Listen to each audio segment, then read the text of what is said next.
सुप्रभात विद्यार्थियों।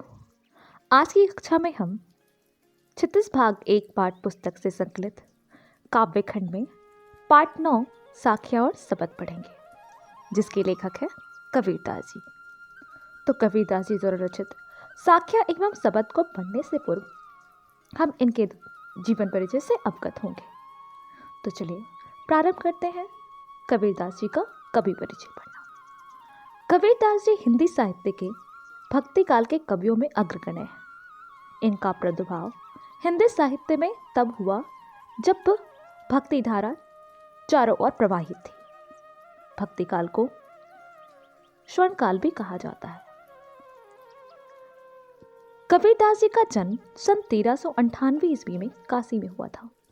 ऐसी मान्यता है कि उन्हें एक विधवा ब्राह्मणी ने जन्म दिया था और उस विधवा ब्राह्मणी ने लोकलाज से बचने के लिए लहर नामक तालाब के किनारे अपने पुत्र को रख दिया, जहां से नीरू और नीमा नामक एक जुलाहा दंपति ने उनका पालन पोषण किया।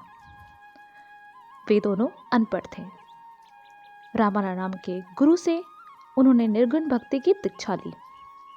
साधु संगति और स्वाभुनुभाव से उन्होंने ज्ञान प्रगति प्राप्त किया। कमाल और कमाली नाम की उनकी 2 संतानें भी हुई।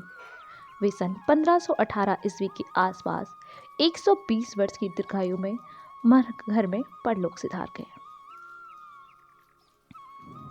साहित्यिक विशेषताएं। कबीर मूलतः संत थे।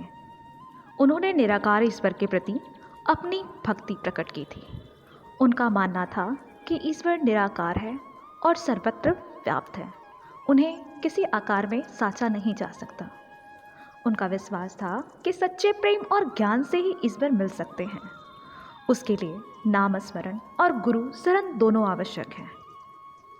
अगर सच्चे मन से भक्ति की जाए तथा ज्ञान देने वाले गुरु का समान आदर किया जाए तो इस संसार में, इस जन्म में ईश्वर की प्राप्ति निश्चय ही संभव है। उन्होंने गुरु को ईश्वर से भी ऊंचा स्थान दिया। कबीर प्रचंड विद्रोही थे। वे किसी पाखंडी धूर्त या भेषधारी को देखकर क्रोध से भड़क उठते थे। उन्होंने मूर्ति पूजा, तिलक, माला आदि बाहरी पाखंडों का डटकर विरोध किया। वे हिंदू और मुसलमान दोनों में एक ही ईश्वर का निवास मानते थे। उनका मानना था कि ईश्वर एक है। उन्हें किसी जाति, धर्म, आकार में बांटा नहीं जा सकता। उन्होंने उस समय जो मध्यकालीन युग में जो कुप्रवृत्तियाँ, जो बुरे विकार व्याप्त थे, जाति, धर्म आदि के नाम पर जो विकार लोगों के मन मस्तिष्कों में फैली हुई थी, उनका उन्होंने घोर विरोध किया अपनी रचनाओं के द्वारा। भाषा शैली। कबीर की भाषा अनमेल खिचड़ी है। इनकी भाषा को पंचमेल भाषा भी कहा जाता है। उसमें राजस्थानी, पंजाबी, अरबी, फारसी, गुजराती आदि शब्दों का मिलता जुला प्रयोग है। रमते राम होने के कारण कबीर ने इधर उधर से लोक प्रचलित शब्दों को अपनी वाणी में मिला लिया। कहने का अर्थ यह है कि कबीर घुमकड़ी किस्म के प्रवृत्ति के व्यक्ति थे। सदुकड़ी स्वभाव था इनका। इनको घूमना बहुत ही पसंद था। इसी कारण इनकी रचनाओं में हर जगह की भाषाओं के शब्दों का प्रयोग देखने को मिलता है। रामचंद्र शुक्ल ने तो उनकी भाषा को सदुकड़ी भाषा कहा है। कबीर की भाषा कैसी भी अनगढ़ क्यों ना हो, वह हृदय के भाव को प्रकट करने में पूरी तरह समर्थ है। वे जबरदस्त व्यंग लेखक भी है।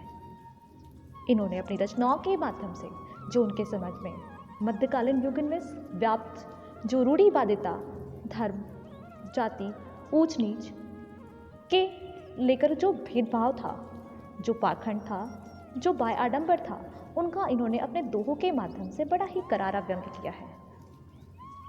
एक बात कबीर ने अपने लिए स्वयं कही है। कहा जाता है कि कबीर पढ़े लिखे नहीं थे। उन्होंने इस बात का प्रमाण अपने इस दोहे के माध्यम से दिया है। मसे कागज छुयो नहीं, कलम गहियो नहीं हाथ। इसका अर्थ हुआ कि उन्होंने कभी कागज को छुआ नहीं और कभी भी अपने हाथ में कलम धारण नहीं किया। कबीर अपने समाज में जो व्याप्त, उनका एक ही उद्देश्य था, जो उस समय लोगों के अंदर ऊंच नीच, बाय आडंबर, जाति प्रथा को लेकर के जो कुरीतियाँ फैली हुई थी, जो मानसिक विकृतियाँ उनके मन मस्तिष्क में, लोगों के मन मस्तिष्क में छा गई थी, उनको दूर करना और उन्हें यह बताना कि सभी धर्म एक समान है। हमारा ईश्वर जो है वो दो भागों में बटा नहीं, बल्कि वह एक ही है। यही उनका मुख्य उद्देश्य था।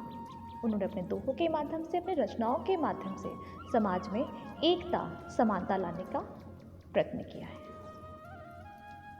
हिंदी साहित्य के भक्ति काल के कवियों में अगर किसी कवि का नाम सबसे अग्रगण्य है तो वह है महाकवि कबीरदास जी का। तो विद्यार्थियों, आज हम लोगों ने साखी और शपथ पाठ के अंतर्गत महाकवि कबीरदास जी की जीवन परिचय के बारे में पढ़ा। अगली कक्षा में हम साखियाँ पढ़ना शुरू करेंगे।